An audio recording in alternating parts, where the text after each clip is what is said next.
So here's my take to begin. When I say phenomenology, I'll keep this really brief. I'm talking about play as it truly functions, even regardless of our sensations of it. So I want to do a series about play and what it's like to play. And that's fine. That'll be really experiential. Everybody will recognize themselves or other people in it. Here, phenomenology, you're not supposed to necessarily.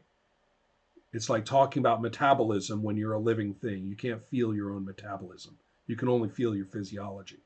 So we're going to talk about the sort of what it's like to do it some other time. Here we're trying to talk about what it is, what's happening, even if we don't know or feel that it's happening. So with that stated, take it away. You guys watch my damn videos. What do you have to tell me, say, ask, do, or what? Hey, Zach.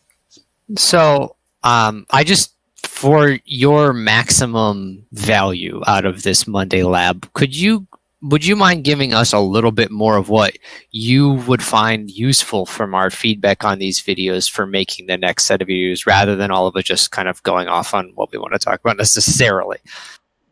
Actually, I think the latter might actually do what I want, but I am hoping to address the ideas. If there's something I said that doesn't make sense or seems wrong, I want to know what it is. I want to know if there are ideas that you think should be in there, and I want to know if you have questions like what on earth are you babbling about at this point, um, or if you say this, there's a thing here that you need to talk about that's missing.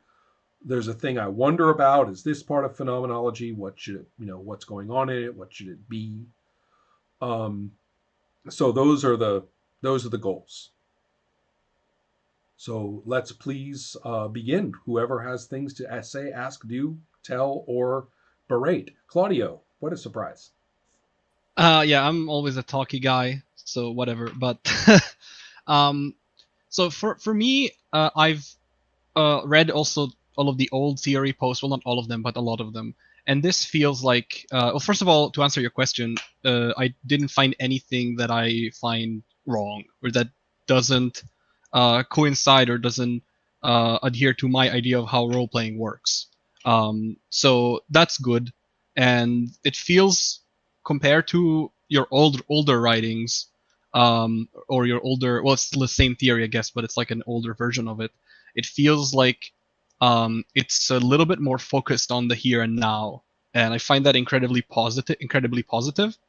And when I say on the here and now, I mean you're trying to avoid over definition of terminology that then makes the discussion loaded and difficult to follow. So you think you're paying a lot of attention on how you phrase things, obviously from years and years of experience about talking about these things. Um, and so I really appreciated that because it actually brought some concepts and made them clearer for me. Some concepts that before were not that clear, and especially, um, and then there's some new stuff, um, and particularly the thing that I really like about these videos is the concept of bounce, and that's incredibly. I don't want to say it's like a revolutionary concept because obviously we've all been talking about this, and you've been talking about this as well for many years. Um, but the way that it's phrased in these videos, I think it's the second or the first video where you talk about bounce, is really something that, like, oh yeah, I know that, yeah, that's, that really is what it is. I know that that's the thing. Um, and so I think that's probably one of the most interesting concepts that really ties into, like, what is the role of the procedures that we choose? Why don't we just invent things uh, and take turns inventing them? Why do we choose these procedures rather than those procedures? And really that really feeds back into the idea of that system matters. And so that entire idea, I think it's really interesting to think about.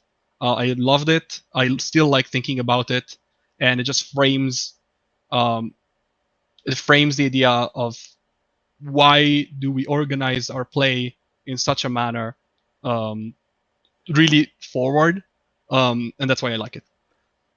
I'm trying not to interject too much, but one thing I've always really disliked is the notion of dice slash procedures of any kind of this sort as a desperation device. That's often the way it's presented. Yeah. That in a better world we could just talk through making stuff up in a great big consensual, haze of goodwill. Or And something since we that, yeah. can't, since we're so flawed, we have to go turn to these other mechanisms. I really want to get away from that idea entirely. So, anyone else? Someone else, please.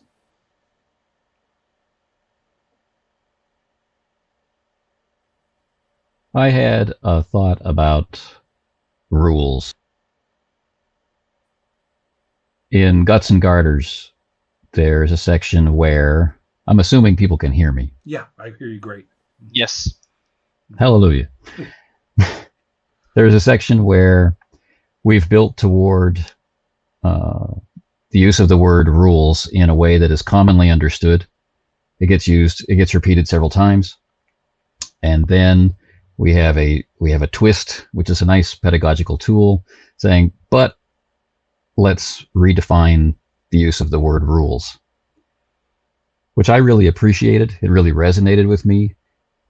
But I worry about that kind of redefinition of a really common word creating problems down the line. It's brutal. I just don't know where to go with the fact that in any other activity, because we already know what a card game is, when you say what are the rules to this card game, then we're so oriented toward what we mean by the rules. And even if you say, well, at this table we're going to change the rules, so now we're doing it this way, it's not going to really upset anybody as long as they get, oh, that's a good change, right? But in role playing, it just isn't as clear. We're not that beginning, that entry understanding of, okay, we're sitting down to do this, isn't there. And so when you say the rules, the whole discussion explodes between this, here, look, right here, yeah, right, Robbie, right, the rules, right, yeah. And so is that what we mean?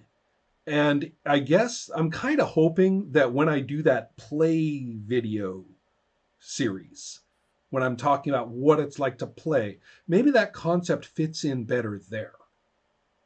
And I can say the rules are always what we're doing and what we're going by.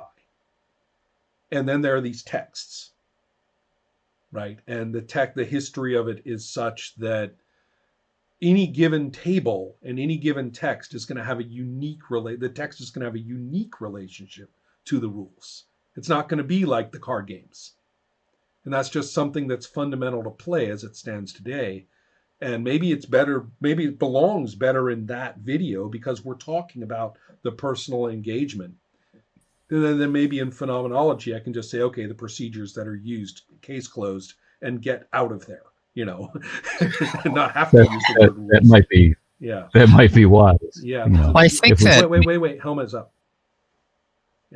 I mean, I don't think it's so problematic, actually. I come from board gaming, basically, and if you think of really classical games, I mean, old games that people played with their parents or something, you play those with a group of strangers, you always have to check which kind of rules you are using, because even if you're very certain that it is there in the rule book, it probably isn't. So this isn't really unique as far as I'm concerned. Yeah, it's a good and point. You're still talking about the rules, so I don't think there is a problem unless people aren't going to accept that there may be another way than the way they are used to. But then the problem is something completely different. Whom did I stop when Helma started talking? That was you, Zach? Okay, Zach next, and then Alexandra. Fair, I hope. Yeah. Short of rolling for initiative. So I think that it may be that you want to move that discussion away from this particular video series, but I think that that's why it's so important when you go to talk about the rules. I think it's so important to establish what is going on, and that's why I think the part one video was so vital for laying the groundwork for everything that you're talking about and all this author audience and shared imagined space and those sorts of things. And so I just wanted to emphasize how foundational part one and part two are for laying this. And if you draw that out correctly, I think by the time you get to what he was talking about, then it Yeah. becomes clear, like Helma was saying. And on that note, I just want to say that there's that part in part three, the part three video, where you say how everything that happens in play, especially the spoken words, moves us toward doing the thing that we're trying to do. That's what we're calling system. And that was such an important line that ties together all of what you're talking about. But I felt like it was sort of brushed over pretty quickly in that video when it was actually really key to this, exactly what we're talking about now. Okay. And it's the thread running through all of this. Okay. That actually helps a lot. Alexander, what did you have?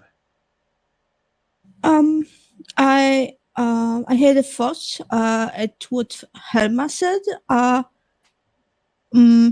When I talk with board gamers, it's obvious that we have to check whether we are playing the same set of rules. And we usually have them written down in a small booklet or even a small, card. But in case of role-playing games, I was in so many discussions where people were trying to understand what the rules are.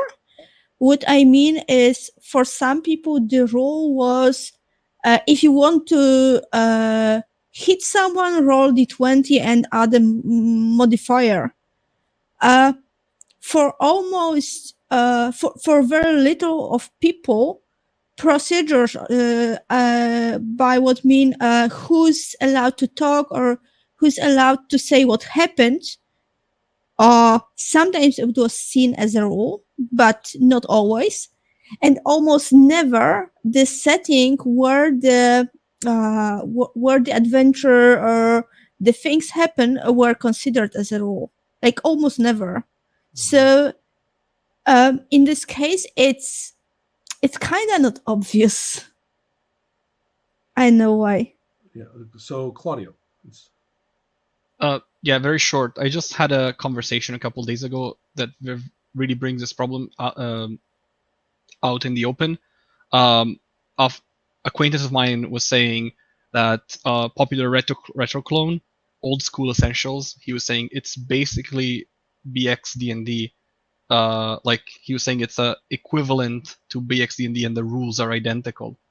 And then I was saying, yeah, well, it's obviously inspired by BX D&D, but it's not the same game and it's not the same rules. Just because the numbers are all the same, it's explained differently, and the procedures that you're going to use in play, rather than the procedures that might have been used in 74 by somebody picking up BX, are not the same, probably. One way I like to put it for the retro clones, and maybe this is going a little too far off the topic, but maybe not, is that, as you say, if the numbers are the same, but the way that the procedures are verbally hooked together as explanation are very different, and I think profoundly different in many cases. Uh, Bluntly, maybe the oldies among us, along with me, will agree or disagree. There's so little in those texts that actually hook thing to thing to thing, that what I see in the retro clones are people going back and taking, 50 years of role playing and using that vocabulary and that experience to go back and literally create the hooks retroactively from thing to thing to thing.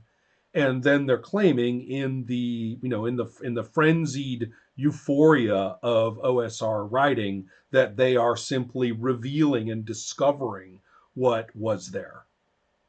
right? And so I agree that that kind of thing is rules worthy.